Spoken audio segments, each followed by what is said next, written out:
તમને શું લાગે મેં નાવા હાટું ડોલ ભરી છે કે કપડાં ધોવા હાટું ડોલ ભરી છે કે પછી સેન્ડા જવા હાટું ડોલ ભરી છે? ના ના ના, આ તો મારે કુલરમાં પાણી નાખવાનું હતું એટલે ડોલ ભરી છે. તો હવે આપણે 3 માળના પગથિયા ચડશું અને કુલરમાં પાણી ભરશું. આ તો માનનું પગથિયા ચડ્યું અને એક ડોલ મેં પાણી નાખી દીધું છે અને એક ડોલે ભેગું નહીં થાય તો લાવ હું બીજી ડોલ ભરતો હોઉં. તમને ખબર તો હે ટીપે ટીપે સરોવર ભરાય, પણ આપણે ડોલે ડોલે કુલર ભરશું. થાકી જવાય છે ડોલે ડોલે પાણી હારવામાં. જો હું અત્યારે ભલે થાકી ગયો હોય પણ કુલરમાં પાણી ભર્યા પછી હવા ખાવાની આવશે મોજ. આ બીજી ડોલે ભેગું નહીં થાય, લાવ ત્રીજી ભરી આવું.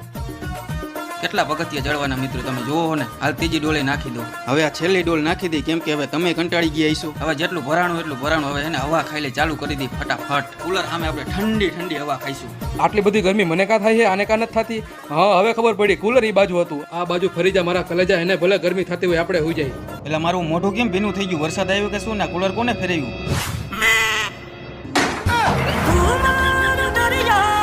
You're